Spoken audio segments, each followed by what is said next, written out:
Nicolas Michel, bonjour. Bonjour Carfa. Je discute avec toi aujourd'hui pour le compte de la mission de préfiguration de la Maison contre les esclavages, qui est une initiative qui a été mise en place par la ville de Bordeaux le 9 mai 2022 et qui va préfigurer, réfléchir à ce à quoi pourrait ressembler une maison contre les esclavages. C'est une initiative assez inédite à Bordeaux et en France d'une manière générale. Nicolas Michel, tu es journaliste, culture à Jeune Afrique, tu es aussi un écrivain.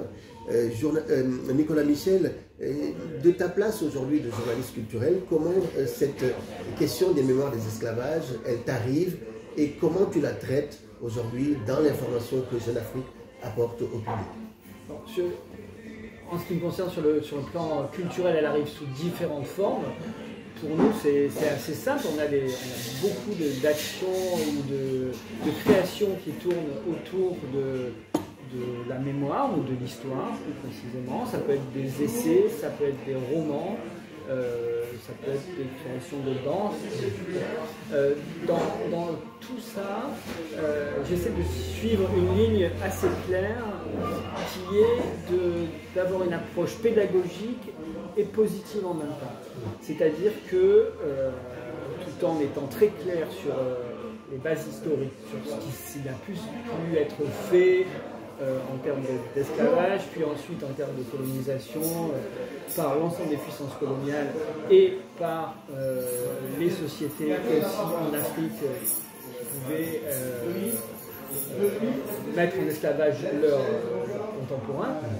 Tout ça, j'essaie de l'aborder sur un plan positif, c'est-à-dire en montrant que des choses peuvent en sortir qui enrichissent l'humain, c'est-à-dire des romans qui vont raconter cette histoire, tout en expliquer cette histoire et tout en mettant en avant la résilience des peuples, leur capacité par exemple à rester libre même sous le joug, que ce soit esclavagiste ou le joug colonial, parce que moi ce que je crains le plus toujours, et je trouve que c'est ce qui ouvre la voie à l'instrumentalisation, c'est la caricature. C'est-à-dire que quand on commence à caricaturer l'humain, on commet la même erreur à la limite que les esclavagistes ou que les colons. Donc ce que j'essaie de faire moi, c'est de défendre des projets qui sont de nature positive tout en étant extrêmement clairs et pas évidemment faux ou révisionnistes sur le sujet. Alors sur le projet que nous portons de lieu dédié aux mémoires des esclavages et des combats pour la liberté à Bordeaux, nous avons choisi l'intituler la dénomination maison. Tu es un des observateurs les plus avertis de la scène culturelle française, africaine, européenne. Et pour toi, est-ce que le musée, tel qu'il a essayé de rendre compte de cette question en France, de cette question de l'esclavage, est-ce que le musée est l'endroit approprié, ou bien est-ce qu'aujourd'hui, il faut aller plus loin, tel que nous le souhaitons? Quelle est ton analyse de la façon dont le musée a tenté de répondre aux problématiques posées par la mémoire des esclavages? Le musée offre un type de réponse. Le musée d'Orsay, quand il fait une exposition sur le corps noir, il corrige des années d'erreurs, d'oubli, on appelle ça comme on veut. Mais il ne peut pas aller plus loin parce que c'est un musée. Et en fait, la définition du musée en France, peut-être que ça évoluera, mais elle est assez engluée on a des murs qui proposent des œuvres d'art actuelles, moins actuelles, contemporaines. Après, les musées évidemment s'ouvrent en intégrant des performances, en intégrant le musée du Quai Branly, par exemple, peut faire venir des chanteurs ou des groupes de danse. Je crois que l'intitulé maison est beaucoup plus libre, dans ce sens où ça peut être rassemblé au même endroit, un amphithéâtre de danse, accueillir des conférences, accueillir des expos, accueillir une bibliothèque, accueillir un concert. L'esclavage, si on reste dans une représentation strictement historique, on va dire, un peu plombante quoi, de cette histoire qui est terrible, on arriverait à un mémorial sinistre. Voilà, donc ça n'a pas de. Pour moi, ça n'a pas trop d'intérêt.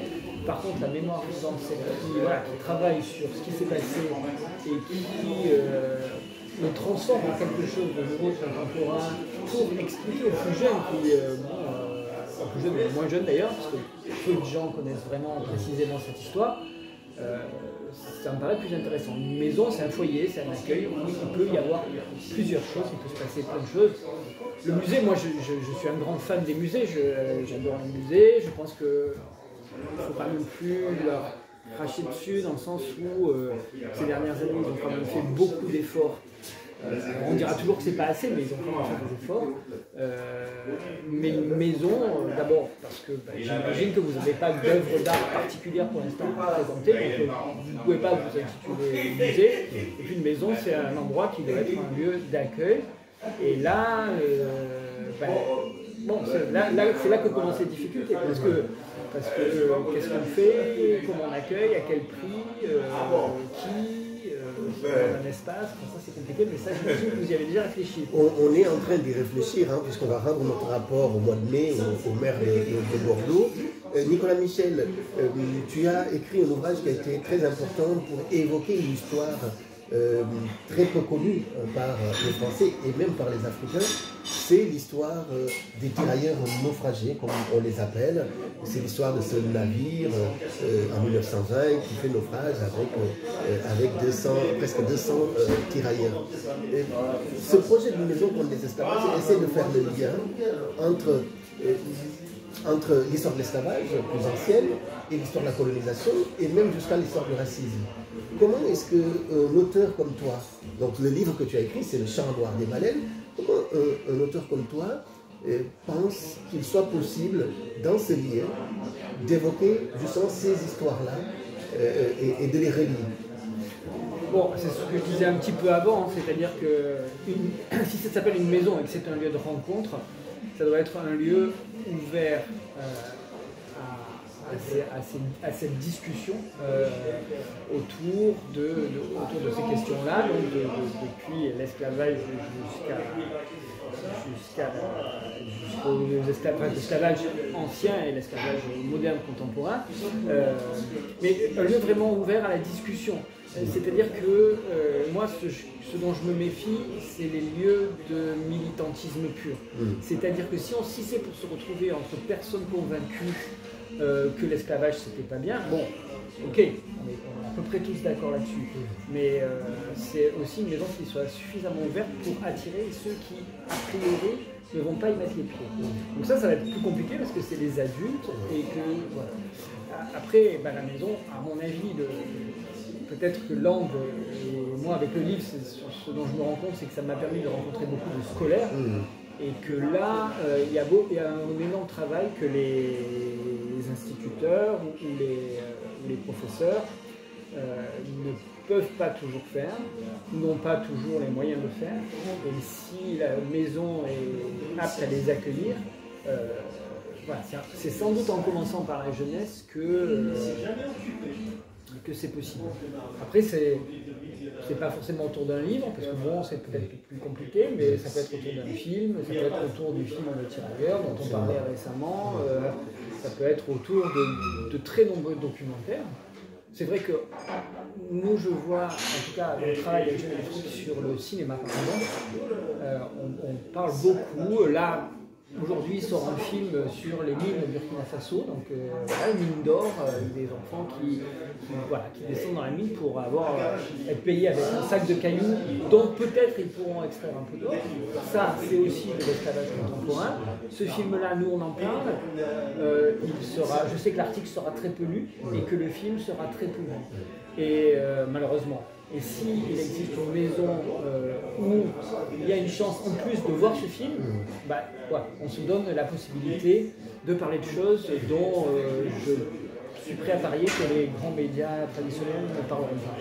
C'est le pari, cher Nicolas Michel. Merci beaucoup, merci infiniment d'avoir échangé avec la mission de préfiguration pour la maison contre les esclavages. On t'invitera à Bordeaux lors de l'inauguration, on l'espère, de ce lieu. Merci beaucoup.